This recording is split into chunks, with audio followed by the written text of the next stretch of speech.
Francisco. Iam divertir-se como toda a gente naquela altura. E eles adoravam a música dos Grateful Dead e os seus concertos. Naquela altura não existiam seguranças. Por isso os Anjos emprestavam os seus músculos para controlar as pessoas. Dezembro de 1969, no final da sua turnê Let It Bleed, os Rolling Stones receberam más notícias por cobrarem demasiado aos seus fãs pelos bilhetes. Em resposta, os Rolling Stones planearam um concerto gratuito em São Francisco. Foi uma jogada inteligente.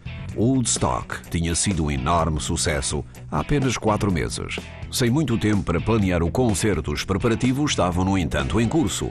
A pista de corridas de Altamont, a cerca de 65 km de São Francisco, foi designada como local de concentração. Outras bandas na lista de atuações foram Santana, Jefferson Airplane, The Flying Burrito Brothers e Crosby, Stills & Nash. Na manhã de 6 de dezembro, fãs ansiosos pelo concerto invadiram a pista de corridas. Perto de 300 mil fãs assistiram ao concerto, incluindo membros dos Anjos do Inferno, tanto de São Francisco como de Oakland. Circulou um rumor de que os Rolling Stones tinham contratado os Anjos como seguranças. Até hoje, isso é negado pela banda e pelo seu antigo manager, Ron Schneider. De facto, não houve qualquer contratação dos Anjos do Inferno. Isso era um mito urbano. Os Rolling Stones não tinham qualquer relação com os Anjos do Inferno. Eles estavam lá porque gostavam de rock and roll.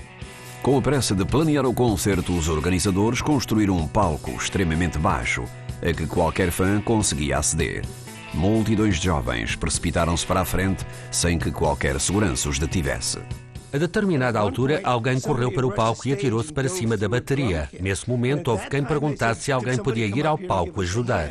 No meio do caos, o manager dos Rolling Stones entregou rapidamente dinheiro aos Anjos do Inferno que ali estavam por perto e atribuiu-lhes uma missão simples: colocarem-se entre a banda e os fãs e, sobretudo, protegerem os geradores elétricos. Os Anjos estacionaram as suas motas ao longo do palco, criando uma barreira entre os músicos e os fãs. No entanto, os motociclistas continuaram a beber e a provocar desacatos. Os fãs tinham estado todo o dia à espera dos Rolling Stones. Já era tarde, as pessoas estavam ali desde o início do dia, já ninguém tinha paciência. E no final do dia, os Rolling Stones subiram finalmente ao palco. Quando nos preparávamos para sair, havia uma certa atmosfera, como se estivéssemos num acidente de automóvel e as coisas abrandassem. Havia uma aura em torno do palco, de morte. Quando a banda tocou o tema de sucesso Sympathy for the Devil, os fãs começaram a empurrar-se para o palco, derrubando as motas dos Anjos. Não se derruba a moto de um motociclista, não se toca na moto dele, é como uma sentença de morte. Os Anjos responderam pela força, batendo nos fãs com tacos de bilhar que tinham levado consigo. No meio do caos, Mick Jagger e Keith Richards, o principal guitarrista dos Rolling Stones, ameaçaram deixar de tocar. O líder dos Anjos, Sonny Barger, assumiu o controle da situação. Aproximou-se de Richards e deu uma ordem. Sonny Barger admite no seu livro que puxou de um revólver, o encostou às costelas de Keith Richards e disse: "Continua a tocar, filho da mãe." A banda continuou. Quando os Rolling Stones tocaram a música Under My Thumb, um fã de 18 anos chamado Meredith Hunter puxou de um revólver. No palco, Schneider viu o tumulto desenrolar-se. Um anjo chamado Alan Passaro assumiu o comando da situação e entrou na luta.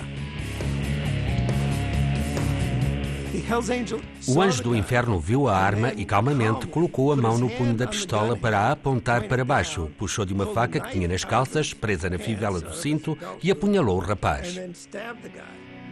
Mas nessa noite, Meredith Hunter morreu em consequência dos ferimentos. Foi um problema para os Anjos. Centenas de milhares de fãs estavam presentes quando aconteceu o incidente.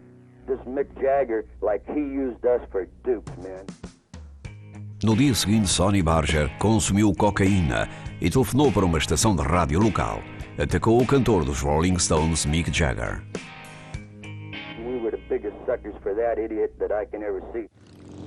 3 anos mais tarde, em 1972, Passaro foi a julgamento pelo homicídio de Hunter. Um membro do júri alegou que Passaro tinha agido em legítima defesa e ele foi absolvido. Mas o estatuto de celebridade dos Anjos tinha-se desvanecido. O clube de motociclistas Anjos do Inferno passou de um estatuto icónico de ficção à maneira de um bando de Jesse James para ser à maneira de Manson Family graças à cobertura negativa. Sonny Barger não estava preocupado. Os Anjos estavam fartos da cena musical e estavam prontos para algo grandioso. Os Anjos do Inferno passaram rapidamente de punks a comerciantes de droga. Assim que acumularam riqueza, tornaram-se intocáveis. Em 1972, os Anjos do Inferno esperavam capitalizar a crescente procura de drogas ilegais na América. O clube queria produzir e vender o seu próprio produto.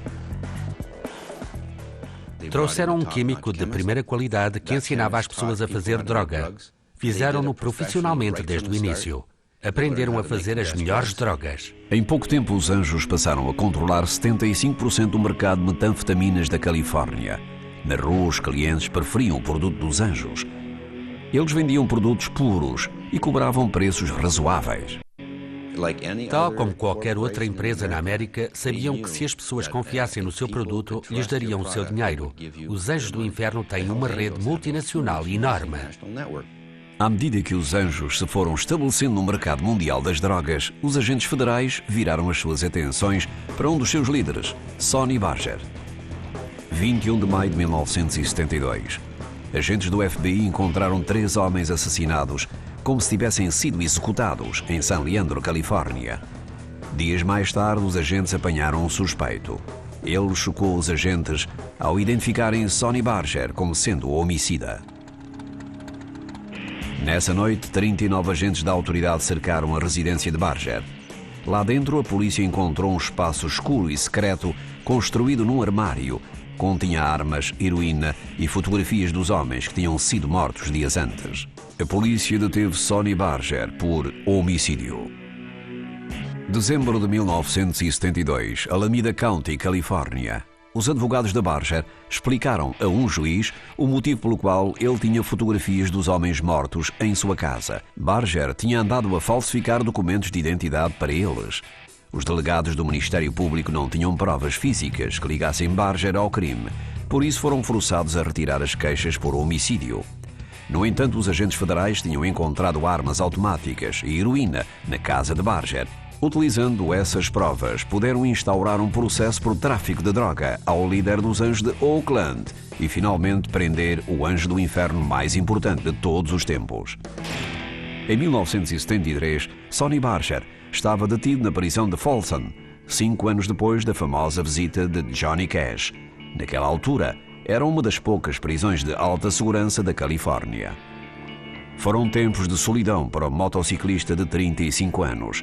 Não tinha água quente nem televisão e, mais importante ainda, não tinha o seu clube. Depois de 4 anos atrás das grades, Sonny Barger saiu em liberdade condicional. O líder dos Anjos de Oakland era novamente um homem livre. Os agentes federais sentiram que Barger tinha saído facilmente e que os Anjos do Inferno continuavam a representar uma ameaça. Os agentes federais controlaram Barger na esperança de aniquilar o clube de uma vez por todas. A 13 de junho de 1979, a sua persistência foi recompensada. Com os meios de comunicação social por perto, os agentes federais invadiram 30 locais dos Anjos do Inferno na zona da Bahia, incluindo a residência de Barger. Lá dentro apreenderam 450 gramas de speed e um arsenal de armas de fogo, incluindo centenas de munições. Sujeitaram Barger e outros 17 anjos a acusações de extorsão.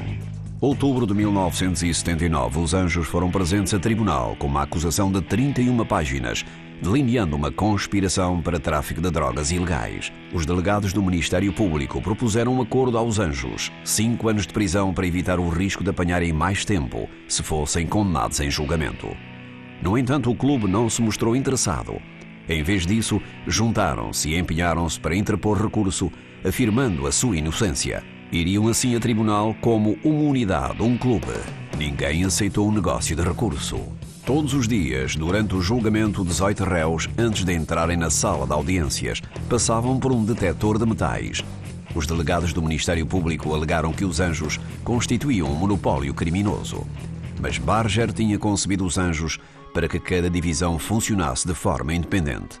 Sem provas de uma conspiração por parte de um grupo que se defendia, o Estado não podia fazer nada. E a 2 de julho de 1980, Barger e os Anjos saíram absolvidos do tribunal.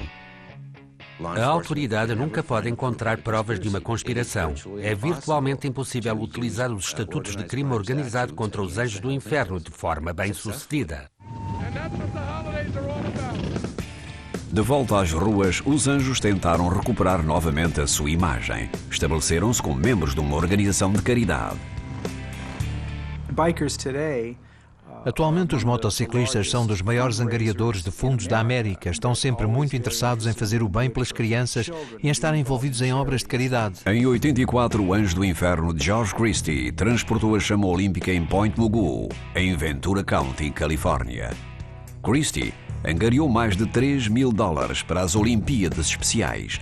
A América aplaudiu os Anjos do Inferno pelo seu trabalho comunitário. George Gus Christie era um importante anjo do inferno que carregou a tocha olímpica durante 1,5 km. Os anjos usaram esse facto daí para a frente. Ainda continuam a referir-se a isso.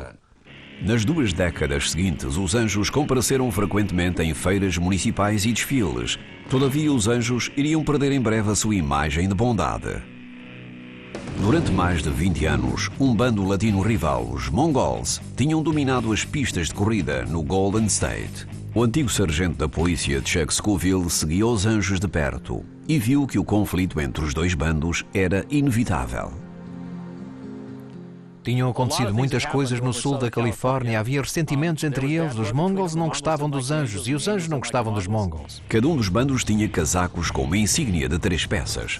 A superior mostrava o nome do clube, a do meio apresentava o emblema do clube e a inferior dizia de que estado provinham. Todos os Anjos, como os Mongols, tinham Califórnia na peça inferior. Tudo girava em torno da pista de corridas. Os Anjos do Inferno não queriam que eles usassem uma peça inferior com o nome de Califórnia, porque os Anjos do Inferno consideravam a Califórnia como seu navio-mãe. 27 de abril de 2002, a rivalidade chegou ao ponto máximo em Laughlin, Nevada. Os dois clubes encontravam-se na cidade para um evento local de motociclistas, o 20º River Run anual. Os Anjos consideravam aquele o seu fim de semana, mas centenas de Mongols encontravam-se no casino de Harra, a uma rua de distância dos Anjos. Mais tarde, nesse dia, um pequeno grupo de Anjos desceu a rua até ao casino de Harra. Estavam a transmitir uma mensagem, a de que os Anjos podem ir onde quiserem, até mesmo à sede dos Mongols. No casino, as câmaras de vigilância gravaram uma acesa troca de palavras entre os bandos rivais. Um dos Anjos deu um pontapé a um Mongol.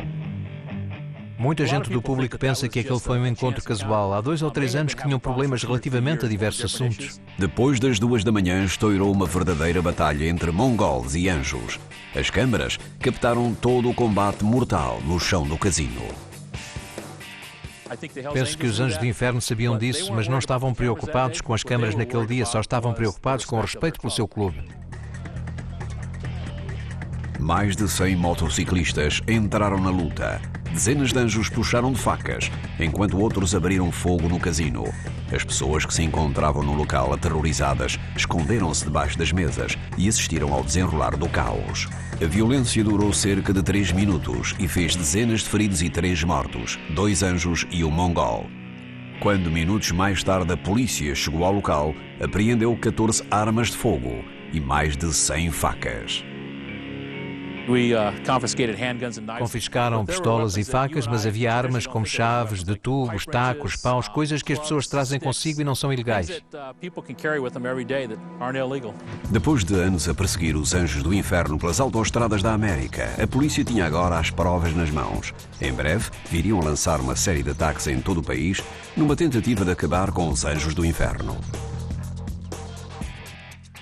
Penso que é bastante óbvio que eles não sabiam que nós lá íamos e que tínhamos polícias à paisana. Em abril de 2002, em Laughlin, Nevada, os Anjos do Inferno e um clube rival, os Mongols, lutaram no chão de um casino. Numa batalha que durou menos de 3 minutos, os membros pegaram em facas, armas de fogo e até martelos. A violência fez dezenas de feridos e 3 mortos. as câmaras de segurança registaram toda a luta. Com dezenas de anjos do inferno implicados no incidente, os agentes federais seguiram em frente com o seu plano de acabar de vez com o bando de motociclistas.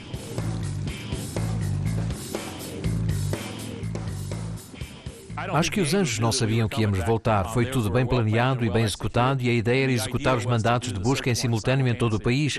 Se fizéssemos isso na Califórnia, mas não o fizéssemos no Arizona, seria questão de um minuto até todos os clubes de Arizona saberem o que se estava a passar na Califórnia.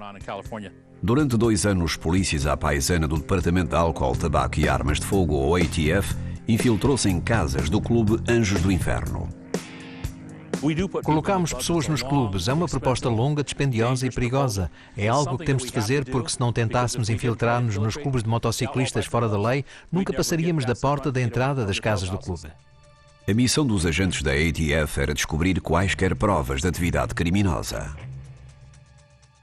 Se soubessem que éramos polícias, acho que não teriam continuado a sua atividade criminosa. Em junho de 2003, polícias estavam prontos para avançar. A ATF foi primeiro atrás da divisão de San Diego. Tinham encontrado provas de que os anjos estavam a planear liquidar membros do clube rival, os Mongols. A ATF invadiu residências do clube. No final, colocaram 20 anjos atrás das grades.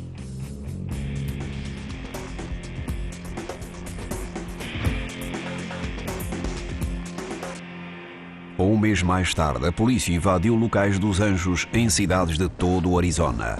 Na sede de Cave Creek dos Anjos, a investida durou apenas 14 segundos. Agentes federais detiveram mais de 30 membros, incluindo 3 presidentes da divisão. Apreenderam milhares de armas, listas de membros, explosivos e munições.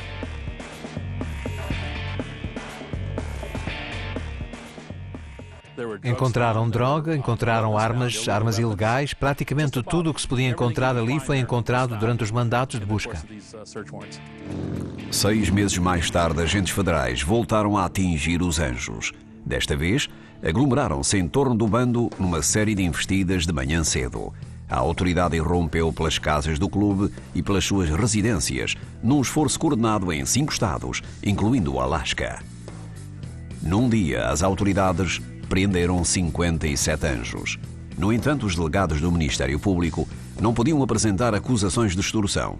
Muitos dos homens declararam-se culpados para terem menos acusações e verem as suas penas reduzidas.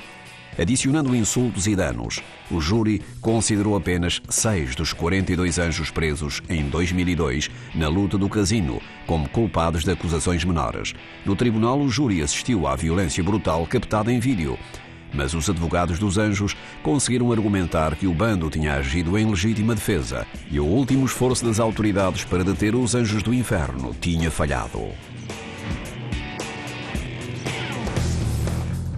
Os anjos do inferno identificam-se perante o público e a autoridade. As suas costas já dizem muito. Não há dúvidas sobre quem é quem no campo do jogo e agora a autoridade tem tanta dificuldade em prender os anjos do inferno como em prender criminosos que não se consegue identificar. Esta é uma batalha que dura anos. Houve tempos em que claramente a autoridade não conseguia ter provas razoáveis da culpa de alguém. São essas pessoas que estão a ser libertadas. Algumas pessoas referem-se a isso como cair no esquecimento. Prefiro dizer apenas que foram absolvidas do crime e prosseguimos a partir daí.